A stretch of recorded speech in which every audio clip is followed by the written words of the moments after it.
ከኃጢአት ተጠንቀቁ የምንባለው ሰው እንዳያየን ብቻ ሳይሆን አብሮን ውሎ የሚያድር ጠባቂ መልአክ ስላለ ነው።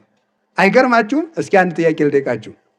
አሁን እኔ የቤታችሁ ቁጭ ብዬ ልብሳችሁን አውለቃችሁ ኃጢአት ትሰራላችሁ? ንገሩኝ እንጂ ወይ እንሰራለን ወይ አንሰራም በሉ። አሁን አባን የምታፍሩ ከሆነ አንድ መልአክ እንዴት አታፍሩ? ማፈር አለብን አይደለም እንዴ? መልአክ ሕሊናችን ይህን ስለሚረሳ ነው። አንድ ሰይፍ የመዘዘ የእግዚአብሔር ብርሃን የተሳለበት አንዱ መልአክ ብቻ ሰማይን መሰንጠቅ የሚችል መልአክ በፊት ለፊታችን አቁመን ኃጢአት እንሰራለን። ያ መልአክ ደግሞ ይጠብቀናል። የትም ስንሄድ አይለየንም። ፍጥረታት እንዴት ተስማምተው ኖሩ? እንዴት ልንኖር ቻልን? ሌላው ቀርቶ አሁን እኛ ራሳችን እሳት፣ ውሃ፣ ነፋስ ነን አይደል? ልብ በሉ። ነፋሱ ውሃና ነፋስ ምንድን ናቸው? ውሃና መሬት ምንድን ናቸው? ጠላት። የውሃ ጠባያችን እሳቱን ቢያጠፈው እኮ ሰው በአንድ ቀን ፍርስርሱ መውጣቱ ነው፣ እንደ ቤት ማለት ነው። የእሳት ጠባያችን ከውሃው ጋር ቢጣላ አንድ ቀን እንፈርሳለን። ነፋሱ ደግሞ የመሬት ጠባያችን ቢበታትነው ደግሞ አንድ ቀን መፍረሳችን ነው። ፍጥረታት ቅድም እንዴት በስርዓት ኖሩ ነው። አሁን ደግሞ እንዴት ተስማምተው ኖሩ? ተስማምተው የሚኖሩት እረኛ የሆነ እግዚአብሔር ስላለ ነው። ተስማምተው የሚኖሩት በስርዓት እንደ መሰንቆ ማለት ነው። መሰንቆ በጣም ብዙ ጭራ ነው ያለው። የሚቃኘው አዝማሪ ግን አንድ አድርጎ ሲቃኘው አንድ ድምፅ ያወጣል። ጭራው ብዙ ነው፣ ግን ድምፁ አንድ ነው። ይህ ዓለም በጣም ብዙ ጠባይ፣ ብዙ ህብረ መልክ፣ ብዙ ህብረ ጾታ አለው። ተስማምቶ የኖረው ለምንድን ነው ሲባል እንደ መሰንቆ የሚቃኘው እግዚአብሔር ስላለ ነው። ስለዚህ ቅዱስ አትናቴዎስ ምን አለ? መሰንቆ ዘይቤ ሃይማኖት ኢቲ እንተለብስዋ ሰማይት። መሰንቆ ይሉሃል፣ ሌላ አይደለም። መሰንቆስ በላይ ሰማይታት በክብር የለበሷት በመከራ የተጎናጸፏት አክሊል የተቀዳጁባት ሃይማኖት ናት። ስለዚህ የፍጥረታት ስምምነት ያለው እግዚአብሔር ስላለ ነውና እግዚአብሔር ሁሉን ጠብቆ ያኖራል። ይሄ ሁሉ የእግዚአብሔርን መግቦትና ጥበቃ የሚያስረዳ ነው። ስለዚህ እግዚአብሔር ዓለምን ፈጠረ፣ ሁሉን በየስርዓቱ ያኖረዋል። አራዊት ሌሊት ብሏቸዋል፣ ቀን አይወጡም። ቀን ካላቸው ሌት አይወጡም። ሁሉን በስርዓቱ እግዚአብሔር ይመግባል፣ እግዚአብሔር ይጠብቃል። እግዚአብሔር የሚጠብቅ ብቻ አይደለም፣ የሚመግብም ጭምር ነው። የፈጠረም ጭምር ነው፣ የወለደም ጭምር ነው፣ የሚያሳድግም ጭምር ነው፣ የሚያኖርም ጭምር ነው። ስለዚህ ፍጥረታትን በቸርነቱ እያስተዳደረ እየመገበ ዓለምን ፈጠረ። ፈጥሮስ ምን አደረገ? ጠባቂ ሾመለት። ለሰማይ ጠባቂ አለው፣ ለፀሐይ ጠባቂ አለት፣ ለውሃው ጠባቂ አለው። ለምሳሌ አሁን የፀሐይ ወንፊት የሚባል አለ፣ ምዕዛረ ፀሐይ የሚባለው የፀሐይ ወንፊት በየሰዓቱ ስንት ቀዳዳ መከፈት እንዳለበት ጠባቂ መልአክ አለው። በጣም መጥኖ ባይከፈት ኑሮ ወንፊቱን በዛ አድርጎ አንድ ጊዜ በጣም ብዙ ስቁረት ቢለቀቅ ፍጥረት በአንድ ቀን ይቃጠላል። ያንን ወንፊት የሚመጥኑ መላእክት አሉ። ያንን የሚመጥኑ መብረቅ ያለ ቦታው እንዳይወድቅ ያለ ቦታው እንዳይመታ የት ማረፍ እንዳለበት የሚጠብቁ መላእክት አሉ። ማን? እግዚአብሔር በጥበቃው ያሰማራቸው። ነፋሳትን የሚያወጡ መላእክት አሉ። ማን? እግዚአብሔር ያሰማራቸው። ዘያወጽኦሙ ለነፋሳት መዛግብት ይሆኑ 12 የነፋሳት መሳክው አሉ፣ ሀገሮች አላቸው።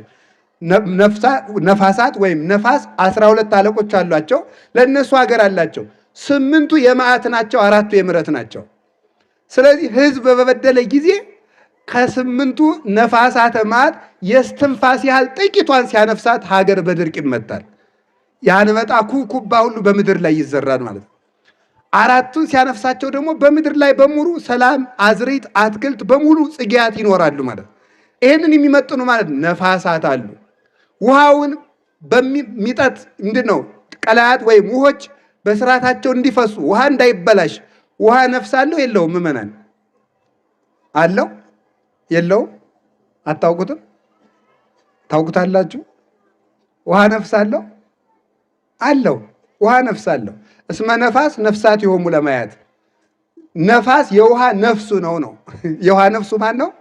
ነፋስ ነው። ስለዚህ ምን ማለት ነው? ነፋስ ቢያጣ ውሃው ይሞትና ሸቶ ተበላሽቶ የማይጠጣ ይሆናል ማለት ነው።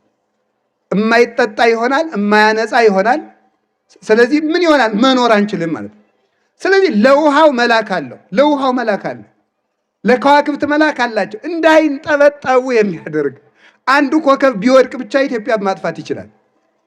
ከዋክብት ሁሉ በስርዓታቸው እንዲሄዱ እንዳይጋጩም ጭምር እንዳይጋጩ በስርዓት እንዲሄዱ በየስማቸው ቆጥሮ ዘይወልቆሙ ለከዋክብት በምልኦሙ ወይጼውኦሙ በበአስማቲሆሙ አንድ ሁለት ሰው ሁሉ ሰፍሮ ቆጥሮ የሚያውቃቸው እግዚአብሔር ለከዋክብት ተመልከቱ። ይሄ ሁሉ ኮከብ እንዴት ብሎ በስርዓት እንደሚኖር አስደናቂ እኮ ነው።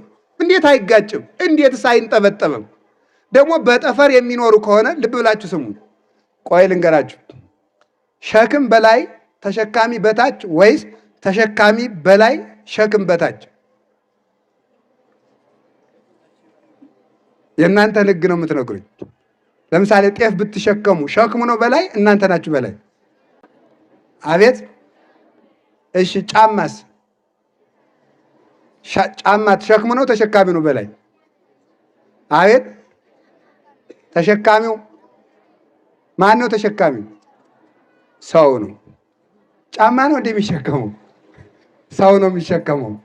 የምናንቀሳቅሰው እኔ አይደለሁ እንደ ጫማዬን የማነሳው። ስለዚህ እኔ የሚሸከመው ነው።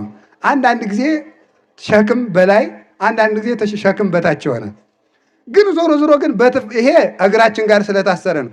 በፍጥረት ሕግ ግን ሸክም በየት ነው ያለው? ሸክም የሚሆነው በላይ ነው። እግዚአብሔር ግን ምን አደረገ? በታች ብናደርገው ይንጠበጠባል። መኖሪያቸውን ወይም አጽንቷቸው የሚኖረውን ጠፈርን በላይ አድርጎ ከዋክብቱን በታች ሲያደርጋቸው እንደ ጥሬ ለምን አይንጠበጠቡም? ማን ስለሚያስተዳድራቸው ነው? እግዚአብሔር ስለሚያስተዳድራቸው ነው። ለእነዚህ ሁሉ ጠባቂ መልአክን ሹሟል። ገበታ አፉን ወደ ላይ ዙሮ ነው ወደ ታች ዙሮ ነው ውሃ የሚይዘው? አቤት። እስኪ ይህንን ሰማዩት። ወደ ታች ነው የዞረ ወደ ላይ ነው የዞረ? አቤት። ወደ ላይ ነው አይደል? ኧረ ወደ ታች ነው። አይታያችሁም እንዴ? ወደዚህ እኮ የዞረ ነው። እንደዚህ አይታያችሁም? የድስት ክዳን መስሎ ወደ ታች ዞሮ ነው ያለ ማለት ነው። ወደ ታች ዞሮ ነው ያለ። አሁን ልብ በሉ፣ ከዚህ በላይ ውሃ አለ። ማይኒ ዘመልዕልተ ሰማያት ይሴብሑ ለእግዚአብሔር ይላል ቅዱስ ዳዊት። ከሰማይ በላይ ያለው ውሃ እግዚአብሔርን ያመሰግነዋል ይላል። ከዚህ በላይ ውሃ አለ። እንዲያውም በዚህ ዓለም ያለው ውሃ በላይ ካለው ውሃ አንጻር ድስት ታጥቦ ውሃው ሲደፋ በጠርዙ እንደሚቀር ውሃ ያለ ነው ይላሉ ሊቃውንት። በጣም የሚገማሸር ቁጡ ውሃ ነው። ገበታው ደግሞ ጠፈር ነው። ጠፈር ደግሞ ወደ ታች እየዞረ ነው። አሁን ገበታውን በአፉ ደፍታችሁ ውሃውን በላይ ብታደርጉት ምን ያደርጋል? ይፈሳል። ግን እግዚአብሔር ገበታውን ወደ ታች አዙሮ ውሃ በላይ አድርጎበት አይፈስም። እንዴት ሲባል ቻል ካለው የማይችል ነገር የለም። እግዚአብሔር በጥበቃ ለዚህም ባቢል የሚባል ነፋስ ሰጥቶ ያንን ውሃ ወጥሮ እንደ ብራና በጠፈር ልክ ተዘርግቶ እንዲኖር የሚያደርግ ማን መድቦለታል? መልአክ መድቦለታል። ለስንቱ ነገር ለደመናው መልአክ አለው። ይህን ሁሉ የሚጠብቅ ማን ነው? እግዚአብሔር ነው። ደመና ያለ ስርዓቱ አይጓዝም። የሚመራል ደመናውን እያስጓዘ ወደ ውቅያኖስ የሚወስድ የደመናው መልአክና የውቅያኖሱ መልአክ ደግሞ ይስማማሉ። የውቅያኖሱ መልአክና የደመናው መልአክ የሚጣሉ ቢሆን ኑሮ ዝናብ በዚች ዓለም ጠብ አይልም። ምክንያቱም የደመናው መልአክ ደመናውን ይዞ ወደ ውቅያኖስ ይወዳል። የውቅያኖሱ መልአክ ደግሞ ውሃው እየቀዳ በደመናው ይሞላለታል ማለት ነው። የነፋሱ መልአክ ደግሞ የለም አልሸከምም ቢል ደግሞ ችግር ይመጣል። የነፋሱ መልአክ ደግሞ አለ። ያ ደመናውን ይሸከማል፣ ወደ ላይ ይዘውት ይወጣሉ። ወደ ላይ ይዞ ይወጣና ደግሞ ዝናቡን ተጠምታ ለከረመችው ምድር አንድ ጊዜ ቀዳዳውን ከፍቶ ደግሞ አንድ ነገር እስኪ ልንገራችሁ። ደመና አይታችሁ ታውቃላችሁ? ደመና በርሚል ነው፣ አቅባዳ ነው፣ ከረጢት። ውሃው ለምን እንደማይፈስበት እኔ ድንቅ ይለኛል በእውነቱ። ማለት ለምን እንደማይፈስበት አይቼዋለሁ። መቼም አሁን በአውሮፕላን ሄጃለሁ ማለት መቼም ኩራት አይደለም አይደል? እና በዚያ አይቼዋለሁ እና ምንድን ነው እንደው ብን የሚል ነገር ነው፣ ጢስ ነው እዚያ ውስጥ። በጣም እኛ ቤት የሚነቅል ዝናብ በዚያ ይወርዳል። እንዴት ነው ነገሩ? ተመልከቱ። እንዲህ አድርጎ ሲኖር ኢዮብ እንደሚናገረው እይሰጠጥ ደመናሁ ይላል። ውሃውን ቀርቶ ወስዷል። አይቀደድም፣ ደመናው አይቀደድም። ውሃውን ቋጥሮ ቻል ይለዋል። ቻል ይችላል። ከዚያ በኋላ ያንን አንድ ጊዜ ደግሞ አውርድ ቢለው ምድር ታጥባ ትሄዳለች። ከዚያ በኋላ ምን ያደርጋል? ሐወፅ ካለ ምድር ዋሮይካ፣ ቀስ እያደረገ ያንጠበጥበዋል ማለት ነው። ቀስ ጠብ እያለ እያንጠበጠበ ምድርን በሙሉ ያረሰርሳታል። በኋላ መሬት ዝናብ የምትሸከምበት አቅም ስታገኝ ደግሞ እግዚአብሔር ዝናቡን ጨመር ያደርጋል። ጉልበቷ ስለተነቀረ አፈሯ እንዳይታጠብ ማለት ነው። እንዲህ አድርጎ የሚመግብ ማን ነው? ሕያው እግዚአብሔር ነው። እንዲህ የሚጠብቅ ማን ነው? እግዚአብሔር ነው። ዘሩን አትክልቱን ብታዩት እጹብ ድንቅ ጥላላችሁ። ስንዴ፣ ጤፍ፣ በቆሎ፣ ዘንጋዳ፣ ማሽላ አንድ ጊዜ ቢደርሱ ጥሩ ነው አይደለም? ሆዳም ሰው ነው የሚለው ነው የሚለው። አይ እግዚአብሔር ግን ለምንድን ነው አንድ ጊዜ እንዲደርሱ የማያደርጋቸው? ስንዴውን እስከሚያጭድ ጤፉ እንዳይፈስበት ነው እግዚአብሔር ማለት። እንዴት እንደሚያስብልን እኮ እሱ ነው የሚያውቅ በእውነቱ ማለት እንዴት እንደሚያስብልን። አንዱ እስከሚታጨድ አንዱ እንዳይፈስ አዝሪት ሁሉ በስርዓታቸው እንዲደርሱ ያደርጋቸዋል። ለችግር ጊዜ ቶሎ የሚደርስ አዝመራ ራሱን እንደገና ድርቅ የሚቋቋሙት እነ በቆሎ የነ ቅዱስ ጊዮርጊስ ምሳሌ የሚሆኑትን በሚያዝያ ተዘርቶ እስከ ሰኔ ድረስ ቢቆይ ዝናብ ቢቆይ ምንም የማይሆኑ ዘሮች አሉ። ቶሎ ተዘርተው ደግሞ ቶሎ የሚደርሱ አሉ። የማይበላሹ ዘሮች አሉ። እነዚህን ሁሉ የሚያደርግ ሕያው መድኃኔዓለም እግዚአብሔር ነው። ይህን ሁሉ ስላደረገልን ስሙ የተመሰገነ ይሁን። ሌላስ ምን ያደርጋል? እባቡ፣ ጊንጡ ጠባቂ አለው። ልብ ብላችሁ ስሙ። እባቡ፣ ጊንጡ፣ ዘንዶ፣ አውሬው ጠባቂ አለው። መልአክ ሹሞለታል። በመልአክ ነው የሚተዳደር። እባብን የሚያስተዳድር መልአክ አለ። አሁን እንደው እናንተ እኔና እናንተ መልአኩ ነን ቢሆን እባብ ጠብቁ ብንባል አይከፋችሁ? ይገርማል እኮ እኛ ሰው ጠብቁ ተብለንም ይሻላል እንኳን እባብ ጠብቁ ተብለን ማለት ነው። እኛ ነገር እኮ በጣም አስደናቂ ነገር ነው ማለት ነው። መላእክት ሳይሰቀቁ እባብ ሲጠብቁ ይውላሉ። እናንተ ደግሞ ሚስታችሁ ጋር መኖር አትችሉም፣ አባላችሁ ጋር መኖር አትችሉም ማለት ነው። መላእክት እባብ ጋር ይኖራሉ። እባብን እየጠበቁ ዘንዶ እየጠበቁ ያንን እባቡን ዘንዶውን የሚያዝበት ቅዱስ ገብርኤል ነው፣ ሄኖክ እንደሚነግረን ይህንን ሁሉ ይጠብቃሉ። ስለዚህ ዘንዶውም እግዚአብሔር ንከስ ካላለው አይነክስም፣ እባቡም እግዚአብሔር ንከስ ካላለው አይነክስም። አይጥም ብትሆን ጠባቂ መልአክ አላት።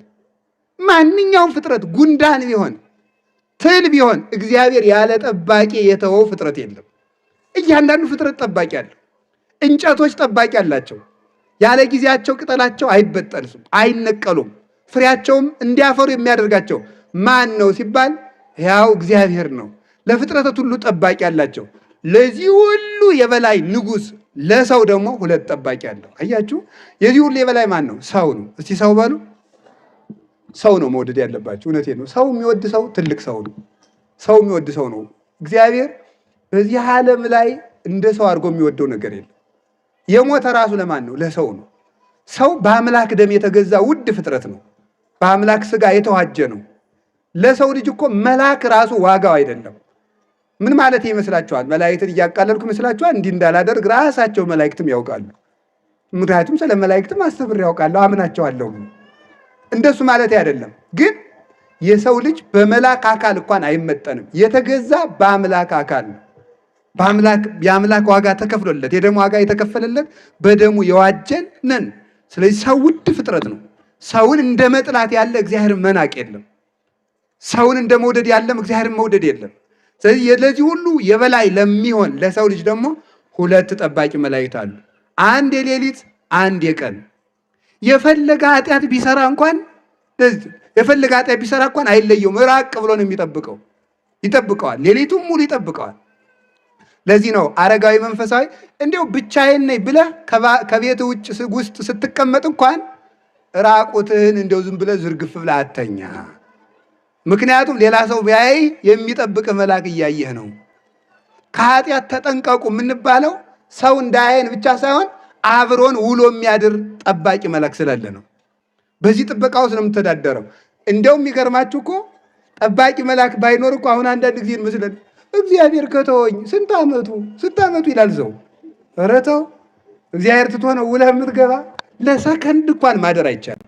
የፈለገ ነፍሰ ገዳይ ዘማዊ የረከሰ ሰው ቢኖር እግዚአብሔር ያለ ጥበቃ ትቶት አድሮ ውሎ አያውቅም። የሚያምን ኃጢአተኛ ብቻ አይደለም፣ የማያምኑትን ጭምር ጠባቂ መልአክ አላቸው። የማያምኑትን ጭምር እግዚአብሔር ይጠብቃቸዋል፣ ጠብቆ ያሳድራቸዋል። ሰይጣንን አንድ ቀን አንድ ባይታዊ አግኝቶ እንዲህ ገፍቶ ገደል ሊወረውረው ሲል ሞኝ አንተ ባታዝንልኝ እኮ እግዚአብሔር ፍጥረቱ ስለሆንኩ አያጠፋኝ ብሏል። ሰይጣን ራሱ ማለት ነው።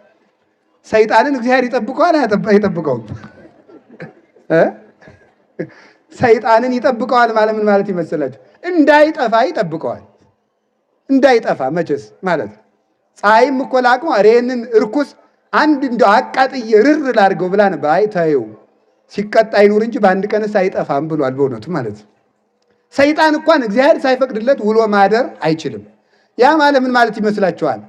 እንግዲያማ እግዚአብሔር ፈቅዶለት ከሆነ ሰይጣን የሚኖረው እንድንሳሳትም እግዚአብሔር ፈቅዷል ማለት ነው። ደግሞ በሉ ደግሞ እንደዚያ ማለት አይደለም። ደግሞ እግዚአብሔር ፈቅዷል እንዲኖር አሰናብቶታል። ለገዛ አይምሮ አሳልፎ ሰጥቶ ሰይጣንን እንኳን በረዴቱ ባይሆንም በኃይሉ ግን ውሎ እንዲያድር ያሳድረዋል። እግዚአብሔር ባይፈቅድ እንኳን ተመልከቱ፣ እግዚአብሔር ሳይጠብቀው እንኳን ሰው ሰይጣን ማደር አይችልም። በአንድ ቀን መጥፋት ይችላል፣ በዓይነ ማት ቢመለከተው ማለት ነው። እነዚህ ሁሉ የሚያስተዳድር ማን ነው ካላችሁኝ፣ እግዚአብሔር በሉ እንጂ